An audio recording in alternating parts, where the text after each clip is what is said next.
కుంభరాశి వారికి ఏలనాటి శని చివరార్ధ సంచార స్థితి ఉండగా శ్రీ నరసింహస్వామి యొక్క జయంతి సందర్భంగా ఎలాంటి విధివిధాలు పాటించాలో ఈ వీడియోలో సవివరంగా సంపూర్ణంగా తెలుసుకుందాం. కుంభరాశిలో ఏ నక్షత్రాలు వస్తాయగా ధనిష్ఠా నక్షత్రంలోని 3వ పాదం, 4వ పాదం, శతభిష నక్షత్రంలో 4 పాదాలు, పూర్వభాద్ర నక్షత్రంలో 1, 2, 3 పాదాలు కలిపితే కుంభరాశి అవడం జరుగుతుంది. రాశాధిపతి శని భగవానుడు.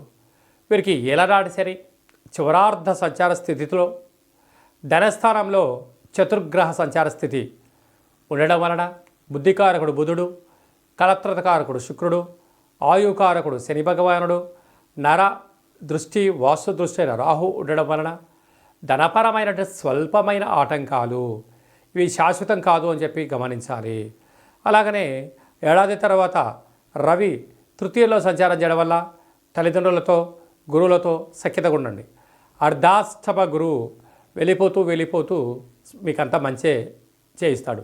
కనుక నరసింహస్వామి వారికి పసుపు రంగు కలిగినటువంటి పట్టు వస్త్రాలను సమర్పించడం, మన కింద చెప్పుకున్నటువంటి విధానంగా పాలలో నవధాన్యాలను వేసి బ్రాహ్మణుడికి దానం ఇవ్వడం కానీ, శివుడికి రుద్రాభిషేకం చేయడం కానీ, గోమాతకు పెట్టడం వలన విపరీతమైన రాజయోగం కుంభరాశి వారి సొంతం కాబోతుంది.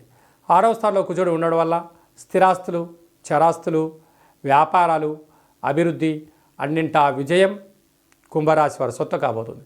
అష్టమంలో కుజుడు ఉండడం, అష్టమంలో ఉండబడిన కేతు శివరాత్ర సంచార స్థితిలో ఉండడం వల్ల ఇలాంటి విషయాల్లో తొందరపాటు నిర్ణయాలు వద్దు. స్వల్పమైన ఆటంకాలు ఉండినను సత్ప్రవర్తన, జ్ఞానము, ఆధ్యాత్మిక చింతనతో ఉండండి. విపరీతమైన రాజయోగానికి అపార కుబేర సంపన్నులు కాబోతున్న కుంభరాశి వారికి ఓపిక పట్టుదల ఎంత అవసరమో ఇలాంటి కాల సమయంలో మౌనం కూడా అంతే అవసరం చెప్పి గమనించాలి. రియల్ ఎస్టేట్ వ్యాపారస్తులు, నూనె వ్యాపారాలు, ఐరన్ వ్యాపారాలు, నీటి వ్యాపారాలు, ఎక్స్పోర్ట్స్ అండ్ ఇంపోర్ట్ బిజినెస్ చేసేవారు అందరికీ కూడా సాఫ్ట్వేర్ హార్డ్వేర్ ఉద్యోగస్తులకు ఓపిక అవసరం అని చెప్పి గుర్తు పెట్టుకోగలగాలి.